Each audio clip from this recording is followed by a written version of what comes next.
You know when you agree to something way in advance, like, am I actually going to have to be the backup speaker? Planes are never late, right? It's quite a surprise when I landed to learn that I'd be giving a lecture tonight, but it's my unexpected pleasure to be able to present this lecture on our lab team's work on tracking songbird migration across the Americas. And I'll start just by acknowledging Bridget Stutchbury. She would have loved to have been here herself to present this talk, but for reasons described, she wasn't able to make it. Hopefully you can meet up with her later and perhaps ask her some questions. And then we have a very good lab team of graduate students who've been working very hard in places from Belize, Costa Rica, different sites in North America to bring all of this migration work together that I'm going to share with you this evening. I'd also like to start, because it's difficult to remember to do this at the end, just to thank all of our funders as well. This is a very big set of comprehensive projects, lots of citizen scientists involved as well, particularly in the case of our work with purple martin. And I wanted just to start by thanking the huge team that's been a part of bringing this to you tonight. So all of us are in this room, or probably most of us are, because we have an interest in songbirds, and we might particularly be concerned about some of the strong declines that we're seeing across the range of many species. And this is really the bad news part of the story. One of the stars of our show tonight is the wood thrush you can see in the top right image there. It's really an emblematic bird of broadleaf forests in the east. And you can see that since these things have been measured since the 60s, we can see these strong precipitous declines up to close to the present day. And it's not just forest songbirds, too. We think, it's just forest loss. But birds that inhabit grasslands, open areas, all different types of habitats, we see these strong declines. So, too, in the bobolink, a bird that prefers more open, fallow fields for breeding in the north. So these declines are quite widespread. We also see this in boreal forest birds, too. We think of the boreal forest as really the songbird nursery, a huge songbird nursery that we have here in Canada. And two emblematic birds of that particular forest, olive-sided flycatcher and Canada warbler, we see that they're declining as well. And getting at the causes of these declines is really quite tricky.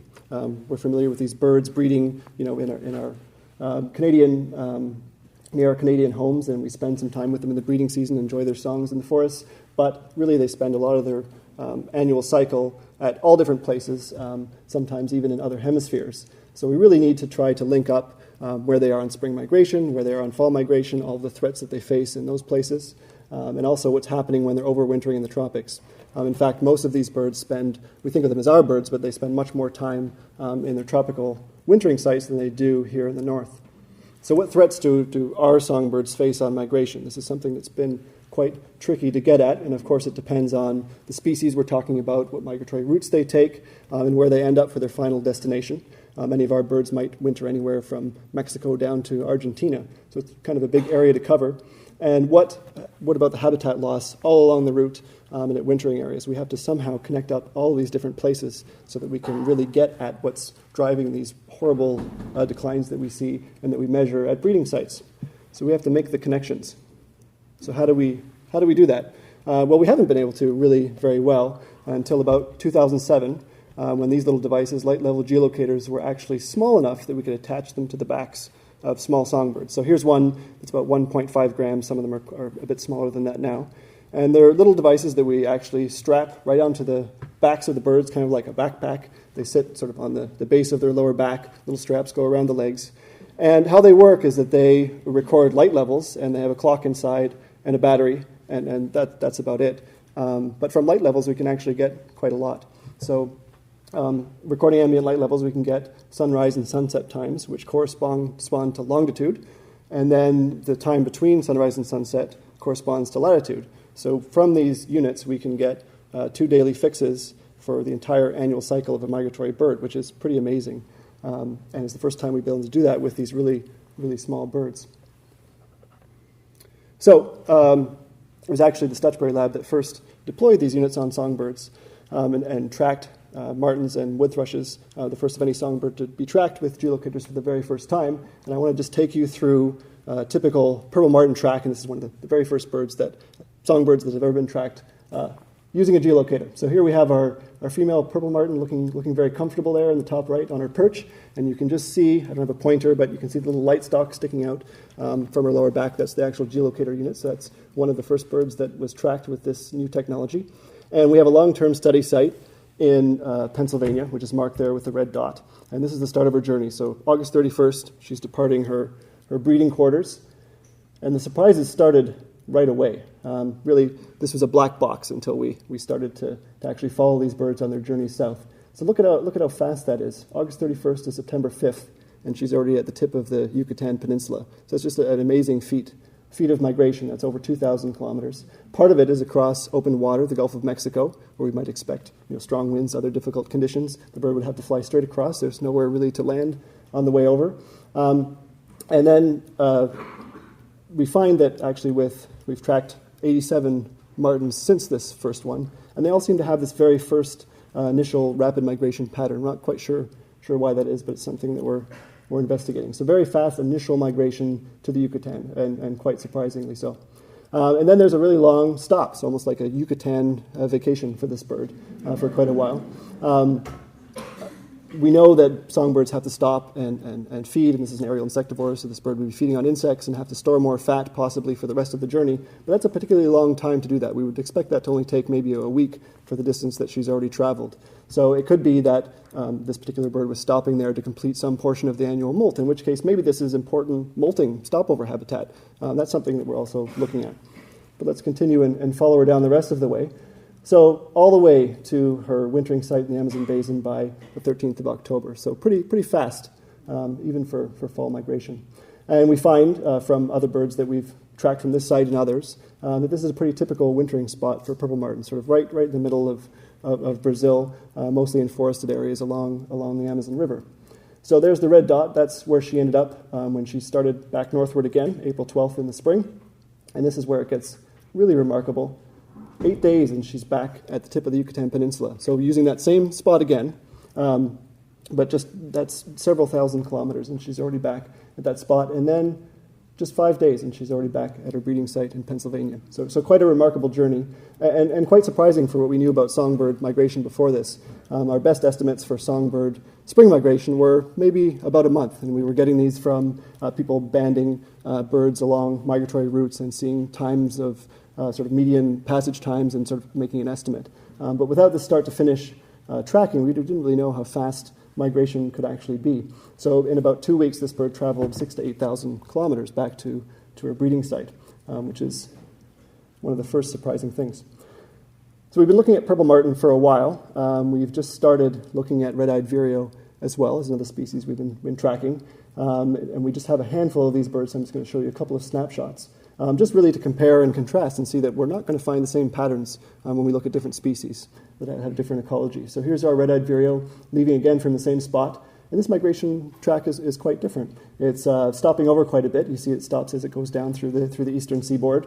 And instead of making that arduous trip and fall across the Gulf of Mexico, it kind of goes down the Florida Panhandle, does a bit of island hopping, ends up in Cuba, stays there for about a month, possibly molting again like the purple martin, we're not sure, crosses the Caribbean Sea and back down to its wintering area, which is a bit further north in South America than where we found the purple martin.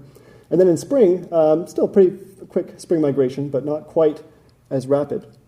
And then there's this really long 2-week spring stop in Colombia, which is sort of surprising. Spring migration, we think birds want to get back as early as they can to secure the best territories and the best mates and breed early and maybe have a chance to breed again. But we see this really long stop in spring that we're not quite sure why that is. So really different patterns between these two different birds. We see some sort of shared areas. Again, we see this bird launching off from the tip of the Yucatan, so that might be an important area to think about. But in general, if we want to think about conservation of these birds, we can see that there are different patterns and different key stopover areas might be different for different species with potentially some overlap. But we can start to really unlock this by tracking birds all the way through their whole route. I'll just show you this quick sneak peek of the connectivity pattern for this bird. So the little red dot, just in a 5-hectare wood patch where all these red-eyed vireos were breeding, but we see a real scatter shot across northern South America where all these individuals wintered. Each of those white dots represents a wintering site for a red-eyed vireo. So we'll be able to report more in future on that species, but I'm going to flip more to the main stars of our show. So those are some interesting initial migratory patterns. that they're really exciting and fun to look at. But now that we've been doing this for a little bit and we're getting more and more data and more geolocators back, we can start to look at some of the bigger questions and put this together and really look at it in the context of conservation. So first off, climate change. How flexible is the timing of migration, particularly spring migration, with a warming climate? Even with a really strange spring like we've had this year, particularly in the east, can birds flexibly adjust to that? Can they change the timing of their migration so they don't really miss the boat with peak food at their breeding site that they need to be really productive with raising young? We can also connect up these breeding sites with different wintering sites and see if maybe birds in one breeding area all winter in different places, or maybe birds from different breeding areas all winter, or different breeding populations, might have different breeding regions in the tropics, or wintering regions. And then there might be different threats in different places that then could carry over to affect population change in the north. And this has all been sort of a mystery too. But let's start with the climate change, and then we'll get to migratory connectivity. So there is climate warming. Here is a map for North America from the NOAA showing a 37-year warming trend. And we do see that in Canada the trends are a little stronger, a little more warming. And this is where most of the birds that we're interested in looking at are breeding. And we'll go back to our migratory track here for the purple martin. So here's spring migration from the Amazon basin to a breeding site in Pennsylvania. So a key question here in relation to climate change is, does a bird that's hanging out in the Amazon basin, foraging over the Amazon River, if we're having a really early spring in the north and everything is advanced and the peak food is advanced, does this bird know? Is there any climate signal, anything that carries over down to this wintering area that this bird can cue into and actually depart earlier in that kind of spring? If it can't do that, once it's on migration, can it pick up the pace? Can it have some sort of climate cue along the way to know that we have an early spring and speed up along the way? And how are all these different parts of the route connected? And essentially just how flexible are birds? So I'll show you a few initial data here. This is what I'm going to be focusing on in my talk later on in the week, but here's a little snapshot of it. We found that in purple martin, looking at 88 or so, we found that departure date from the Amazon basin actually predicts most of the variation in arrival date at breeding sites. So if birds are going to get back earlier to their breeding sites in response to, say, a warm spring like we've had this year, do they have to depart any earlier, or can they change what they do en route? So we think that this departure date from the tropics might actually be a real constraint, thousands of kilometers away, dictating when birds can actually get to their breeding site. So it says something, starts to give us a bit of a hint about what birds can do, or how flexible they might be in response to climate warming on their spring migration. But that's just looking at a whole group of birds, a whole population, and looking at relationships between departure and arrival. But if we really want to get at the flexibility of migratory patterns, we actually have to track the same birds twice. So we've just started to do that in purple martin, but we got a bit of a jump on it with wood thrush. So I'll show you some of those data. So this is the second star of our show here, third star, sorry. The wood thrush, you can see one there on the right, feeding at her nest, and again you can see the little geolocator poking out there on her back. And what we did was to track wood thrush from mostly this Pennsylvania site down to their wintering areas in Central America. And then we took off the geolocator because we need to get these back. We downloaded the data, and then we gave the birds another backpack, and they went and they did it again. So we have repeat tracks for a whole group of birds, and we can really use these to see how flexible they might be in response to different conditions that we expect them to experience year after year. When you track them again, do they do the same thing? Do they fly the same speed? Do they leave on the same date? Do they get there at the same time? And we kind of expected that, well, they probably won't do the same thing because there are different conditions every year. They might, if it's a really dry year, say in Central America, it might take longer to fatten up and fuel for migration, and they might be a little bit later. But we were kind of almost stunned with the results when we started to look at spring migration and wood thrush in repeat tracks. So we're here just two maps from birds that we tracked in multiple years. And I'll draw your attention to the yellow and green lines. These are spring migratory tracks. And we were kind of floored to find that they did almost the same thing in 2 different years as far as timing was concerned. So just look down at the bottom of the screen here. We tracked this bird in 2008. and 2009, and there's a difference of just 1 day for departure date between 1 year and the next, which was quite surprising. And then at the other end, they're only 3 days off from 1 year and the next year. But even more astounding, the panel on the right, again, the bird departed only 1 day differently from itself, from the wintering site, and actually arrived on the exact same day in 2 different years. So thinking about all the things that can happen over this 2,000 plus kilometer journey, to have that kind of precision of timing is quite surprising. And tells us something again about how flexible are these birds going to be? Are they running these sort of endogenous genetic programs that are controlling most of the timing of what they do? And if we have a warm spring, if they face different conditions, how actually flexible are they to adjust what they do, particularly in spring where it's most important? So we're continuing with that work, and we'll soon have some repeat tracks for purple martin that we can talk about as well. But those give some first clues. I'll just say quickly that we know that departure from the tropics is mostly cued by these endogenous things. So there's photoperiod cues that sort of trigger departure date, and these birds have internal clocks and they get going. But we generally think that departure date is quite a bit flexible within a week, few days to conditions that those birds might face. So again, very surprising to see this such consistent timing really across the range. So here, just looking at these data just one more time, we see on the left panel, this is departure date from the tropics, so spring departure date in 2 different years.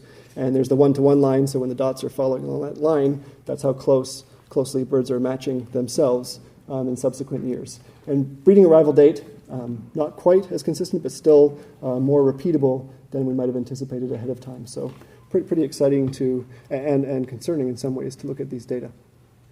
So that's the first part about climate change and flexibility of birds. I'd be happy to answer more questions about that later, and I'll be talking about that more later on in the week.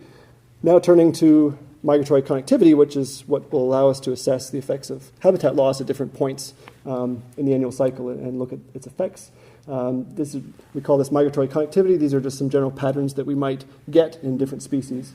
So here's a hypothetical map for high connectivity, and this is where birds that share a breeding area also winter together, so really strong links between those sites.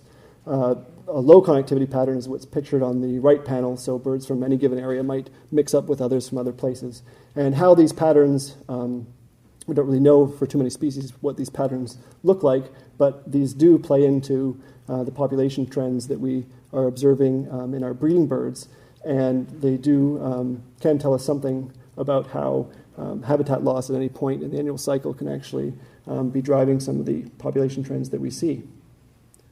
So one way to get connectivity is to put out bands on birds. So we all know about bird banding. You put out a leg band on a bird and you hope to recatch it somewhere later. There are some small data sets available for band recoveries for birds that can give us some hint of some of the links between breeding and wintering sites.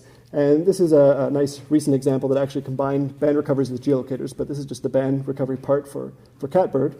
And we can see what we describe as a strong pattern of connectivity and quite different wintering areas for these two breeding populations. So birds breeding in the northeast wintered actually within the U.S. and mostly in the Florida panhandle, and birds breeding in more of the western range went all the way down to Central America. So here we see a fairly strong pattern of migratory connectivity revealed with band recoveries. So there aren't that many band recoveries that we can draw on for purple martin and many other species. And this is picture that we've built for purple martin using our geolocator data. So we've been working across the range to deploy geolocators and retrieve them. A lot of citizen scientists involved in a very big collaborative project. And these black stars in the center of the map of the eastern range show the sites that we've deployed geolocators. And unlike the catbird, we find that purple martin overwinter kind of in one big, broad, shared area in the Amazon basin, mostly in forested sites. So we call this weak connectivity. So despite the fact these breeding populations are sometimes 1,000 kilometers apart, all these birds are kind of overlapping and mixing in the same areas in the winter. So we predict then that if there's some sort of broad, strong influence of climate, some sort of drying trend, perhaps massive habitat loss, forest loss in those areas, it would affect all of those breeding populations because they're all sharing that area. I'll point out one exception that some of you may have noticed, our unique BC birds here. This is subspecies of the purple martin that we've tracked. We have just a handful so far, and we see that they actually have their own unique site where they overwinter down in the southeast of Brazil. So all the others kind of mixed together from the eastern range, but not this group. But we wouldn't have known that and seen how these patterns play out unless we'd actually track the birds to where they go. One thing that could be a bit of a concern for the western subspecies, you can notice the tones in this map here, and it's mostly dark green where the eastern subspecies are overwintering. And there is forest loss there, of course, that we know about in the Amazon basin, but still heavily forested. The area where the western subspecies overwinters is really dominated by human habitat, intensive agriculture. So we might start to look at threats that might affect these populations differently, either intensive agriculture, pesticides, or forest loss in the Amazon basin. And we do know in purple martin that there are these sort of latitudinal patterns of decline. The red areas are where purple martin are declining the most. And these probably relate to something, and they might relate to overwintering habitat loss. So we're kind of mapping where each of these birds go and trying to explain these trends with patterns of habitat loss in the tropics. So let's make the connection with wood thrush. Again, there's the declines over decades. And in the same areas where we've been working with purple martin and red-eyed vireos, we have these wood thrush that have a very different overwintering area. The range of the wood thrush is mostly in through Central America. And where does the group of wood thrush they were tracking from Pennsylvania actually go? Note all the question marks there. And we find that most of the wood thrush from that area, given the options in orange, they all kind of pack into this area in Nicaragua and southern Honduras. So they could have there could have been weak connectivity, they could have been overwintering anywhere, but we find this kind of strong pattern with birds from Pennsylvania that they go to mostly Nicaragua.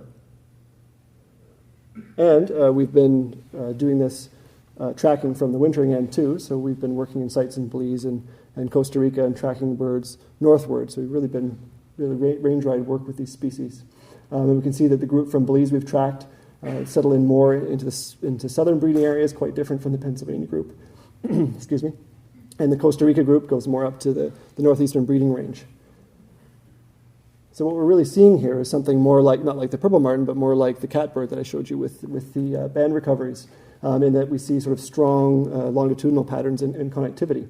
So we can start, now that we've done this and started to make these connections between, we can start to look at the effects of habitat loss in any of these locations and model those effects on breeding populations in the north. I'm not sure what that guy's holding in the top there. It's not a wood thrush, but it's got the wrong species. So looking at those patterns of habitat loss, these are deforestation trends from 2000 to 2005. There aren't that many good data on this available, but this is a period where the data are fairly solid. And we can start to then map out this forest loss and its connection to trends in the north. So the red on the map are showing areas where there's been greater forest loss, which we can see in the top of the map in the red circle.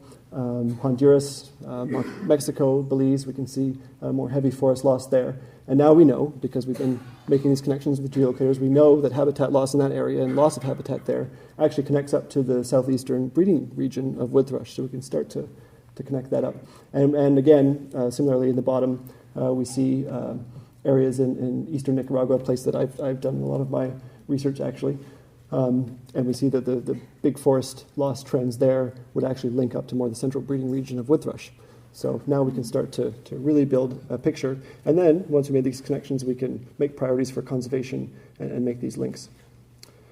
Just a quick look here at, it was really, really difficult to get data for Mexico. We knew there had been a lot of forest loss there too that was difficult to build into our work. But here's just a quick piece that we were able to see. And you can see the areas in black in 1967. So those are densely forested areas that have now been mostly lost and probably look more like this picture at the bottom left. So the first map was just 2000, 2005, but we can see these have been long continuing trends of forest loss in the tropics, which must be affecting our birds here in the north. So one thing that we can do here as a group is to go for shade coffee and bird-friendly coffee. This is our plug for something that all of us can actually do to conserve songbirds. I have some personal experience with this. Since working on my master's on golden-winged warblers, I was working on them in breeding areas, and I actually followed them down to their wintering range to do research there, and I ended up working on a shade coffee farm. And this shade coffee farm in Nicaragua had a remarkable number of our overwintering migrants right in the middle of the coffee. So you can see that the advantage of keeping some adjacent forests and having some shade plants around the coffee plantation is actually can actually be quite beneficial to our songbirds and also the resident birds that I found there as well. So when I began this work in the Stutchbury lab, we went back to the same spot and found a lot of wood thrush there too. And we've been, just this last season, started geolocator tracking birds from that coffee plantation that I've been working at for all these years back to their breeding sites. So we'll be able to report on where those birds go soon too. But that's our plug for shade coffee. So I think I'll stop there. That's my final slide. But I'd be happy to take any questions that you have. And I'm sure Dr. Stutchbury, when she is back, hopefully soon, if you're still around, I'm sure you could chat to her as well. Thank you very much.